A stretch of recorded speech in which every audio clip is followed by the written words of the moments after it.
Ce département qui a été créé en 1978. On compte aujourd'hui 2025 ingénieurs en génie civil qui ont été formés à l'INIG. Des ingénieurs qui occupent des postes clés, que ce soit en Tunisie ou à l'étranger, donc des ingénieurs qui travaillent essentiellement dans le secteur de bâtiments et travaux publics, BTP, et dans les administrations et les ministères que le ministère de l'équipement et autres. Donc, on a, depuis son existence, donc, le département a eu une ouverture sur l'étranger. Donc, en plus des ingénieurs formés pour le marché tunisien, donc, pas mal de nos ingénieurs en fait, travaillent partout dans le monde. En fait, on a eu une ouverture sur le marché africain. Donc, des ingénieurs du Togo, du Bénin, du Mali, du Sénégal ont aussi été formés ici. La formation d'ingénieur à l'INIG en fait, est une formation assez riche à travers la richesse du programme enseigné aux futurs ingénieurs. On est toujours en fait, à l'écoute du marché du travail. En fait, à chaque fois, les programmes d'enseignement sont révisés en fonction en fait, du développement des outils et du métier, des exigences et de l'exigence du marché du travail, et aussi à travers la richesse en fait, de ces laboratoires d'enseignement. Donc une formation qui, en plus de l'aspect théorique lié aux différentes disciplines du métier, donc en fait on a une formation assez liée en fait au métier. Donc en fait les laboratoires de travaux pratiques en fait font de la formation de l'INIG en fait une formation très riche. Donc nous comptons en fait pas mal de laboratoires qui servent en fait à effectuer des travaux pratiques tels que le local dans lequel nous nous retrouvons, le hall de génie civil. En fait, on dispose d'un nombre de matériels, de machines qui servent en fait à la caractérisation du béton. On a aussi un laboratoire de mécanique des sols.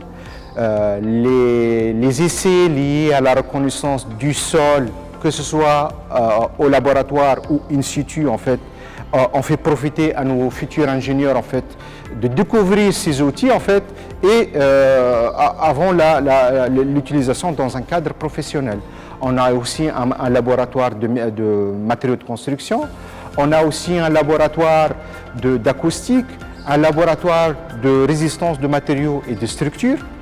Et aussi, on a fait l'acquisition depuis un an en fait, d'un matériel d'acoustique. Une discipline en fait, multifacette nécessite en fait, une formation,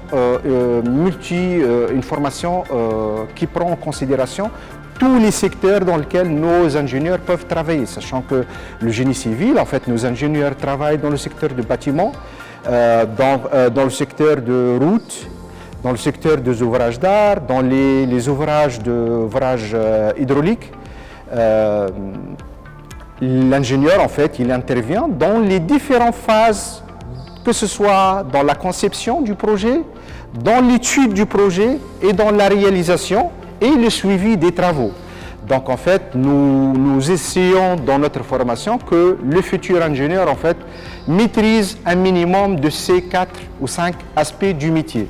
Donc, à l'occasion du dépôt de dossier d'accréditation que nous souhaitons et espérons, Inch'Allah, l'obtenir, en fait, on a profité pour réviser nos programmes d'enseignement, à prendre en considération en fait, l'ouverture sur l'environnement, sur la qualité, des choses en fait, qui sont très demandées aujourd'hui pour un ingénieur. Aussi, nous avons, et la nouveauté, en fait, c'est que dans nos programmes d'enseignement, en fait, on va introduire tout ce qui est maquette numérique, donc tout ce qui est BIM, Building Information Modeling, donc qui aujourd'hui en fait c'est la grande nouveauté dans le domaine de construction en fait, avec un métier où il n'y a pas que l'ingénieur du génie civil qui intervient, il y a l'architecte, l'ingénieur fluide, l'ingénieur électrique et pas mal d'autres corps de métier. En fait, aujourd'hui, en fait, tout ça, il y a tout ce qu'on appelle la maquette numérique, en fait, tout ça à travers un outil qui est partagé par tous les corps du métier, en fait. Ça permet en fait à l'ingénieur, au futur ingénieur plutôt, de s'adapter à ces outils-là depuis sa formation.